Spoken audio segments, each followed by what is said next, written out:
Hey, booktubers and all you other YouTubers. This is Michael Romeo. I talk about books.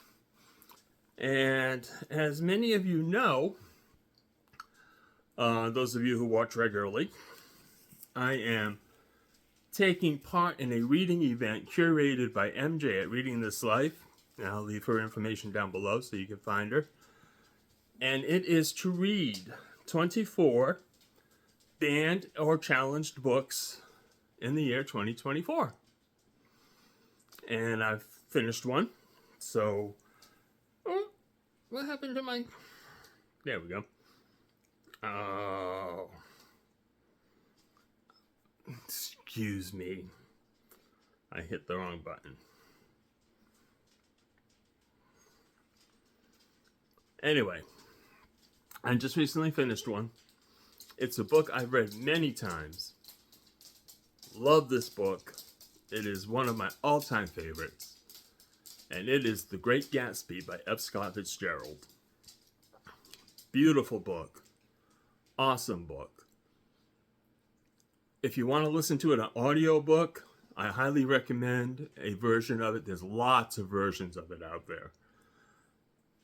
You want to find the one read by Frank Muller and just get sucked right into that story by his voice. So The Great Gatsby, this great book, has been banned many times since it's been published in the 1920s. It's been banned regularly, and it is still being banned. It is still being taken out of schools, out of libraries. It is just a travesty, because this is a classic of American literature that students can learn a lot from. So I'm going to read a thumbnail I found here on the internet about why it's banned. Okay? The Great Gatsby is a book that has been banned for several reasons. One of the reasons, ready for this? This is a big one, is the amount of partying depicted in the book, which is considered inappropriate by some.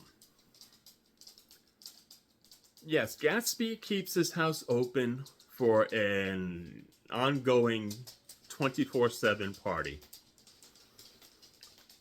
And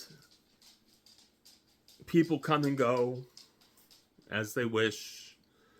They drink, there's a band, there's carousing, there is all kinds of stuff going on.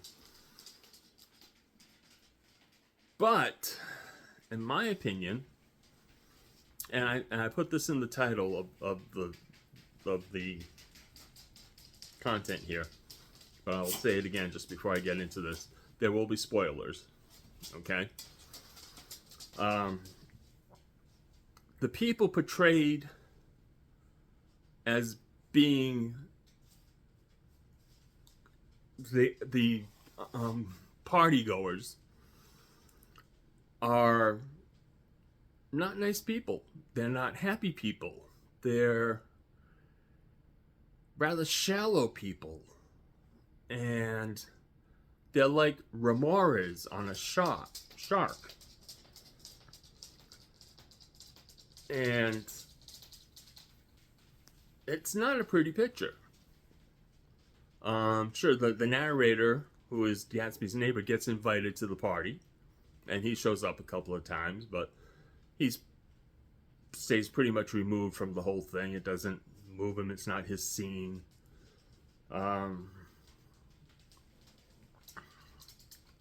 So I'm not sure why people are finding the party scenes inappropriate. It's not like it's saying, spend your life partying and you'll be happy. It doesn't do that. It doesn't even come close to doing that. So why it should be considered inappropriate by some for what the partying depicted, I don't understand. Another reason is the nature of Gatsby's and Daisy's relationship, which is considered to be inappropriate by some. They like that term, inappropriate by some. Okay, here's come some spoilers for those of you, just so you're prepared. Gatsby and Daisy had a relationship back at the beginning of World War One, when Gatsby was just getting ready to go off to war. And they were madly in love. And Gatsby, now back from the war and having made himself more money than anybody should have, is wanting to woo Daisy back. The downside of this is that Daisy is married.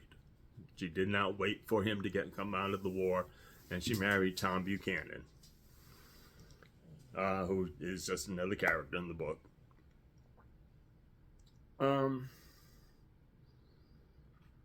So yeah, Gatsby's and Daisy's relationship is adulterous, and it is portrayed in such a way that it does not promote adultery. It does not make it sound exciting or titillating.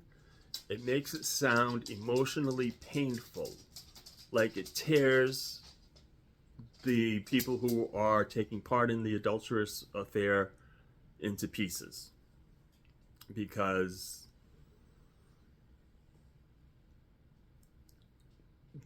they're just not happy with what they're doing, even though they're doing it. So again, I don't know why it's inappropriate, because again, there's a lesson learned here. Don't screw around, basically. The book has also been banned due to foul language and sexual content that is portrayed throughout the book. Foul language throughout the book. I've read this book 7, 8, 9 times.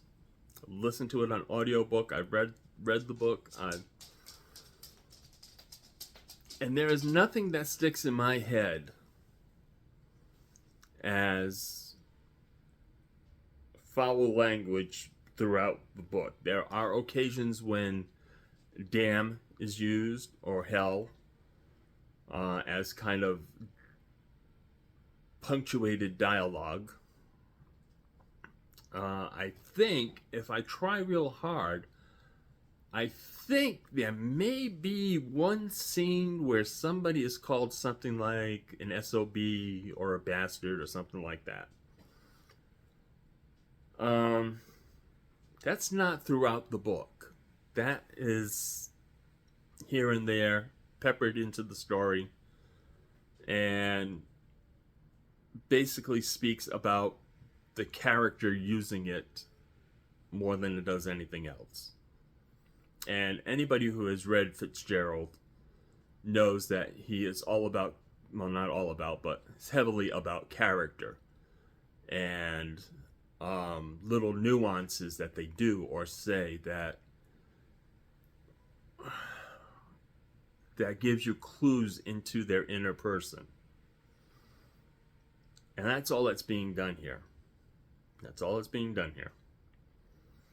Sexual content portrayed throughout the book. Poppycock. Yes, Daisy and Gatsby have an adulterous relationship. Tom, who is Daisy's husband, also has his own adulterous relationship.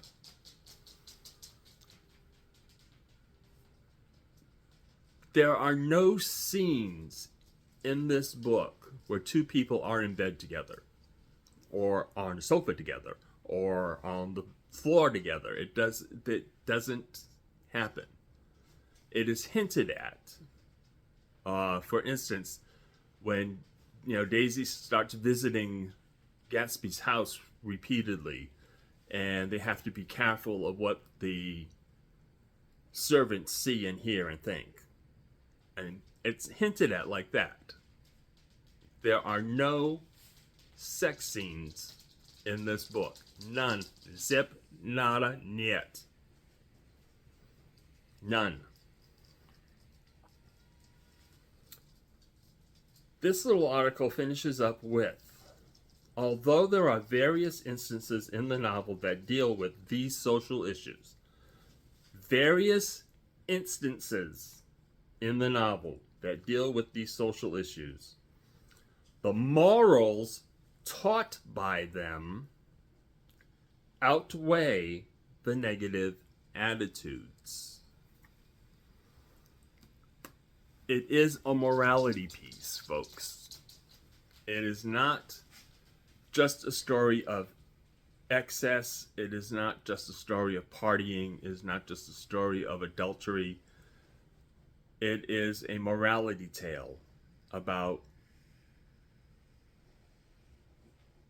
lives ruined and lives destroyed and lives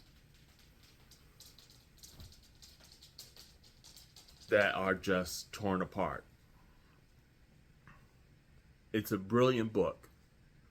Students, high school students anyway, I was a high school student when I first read it. Students can learn a lot from this book on a number of levels. It's an American classic.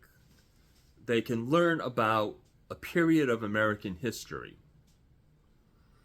They can learn about Fitzgerald's writing style, especially if they're someone who wants to be a writer themselves.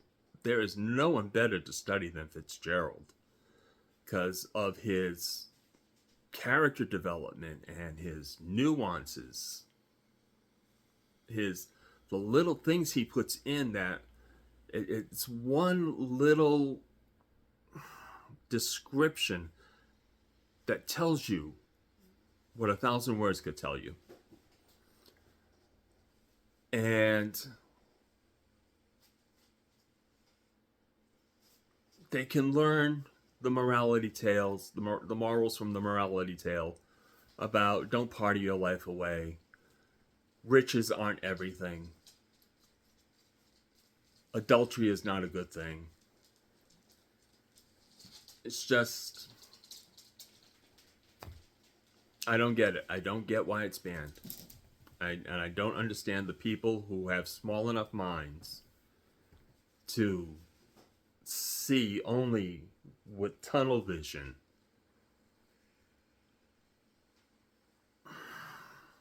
Anyway, that is my review and my opinion of the banning of F. Scott Fitzgerald's The Great Gatsby. I think it is a brilliant book. I've always thought it was a brilliant book. The more I read it, the more brilliant it becomes every time I read it again. Again, audiobook by Frank Muller. Awesome. Read it. Do this by reading it to those who want to take this book off the shelves. And that's about it for this one. Look forward to your comments. If you haven't subscribed to me before, please subscribe. If you've enjoyed this video, go ahead and give me a thumbs up because that helps me a lot. But what really I enjoy when it comes to subscribing and thumbs up and comments, my favorite is the comments. I love comments. I love to get a discussion started on a topic. So do feel free. And also, remember to check out Reading This Life with MJ, who is curating the Read 24 banned books in 2024. And on that note, I'll talk to y'all later. Bye.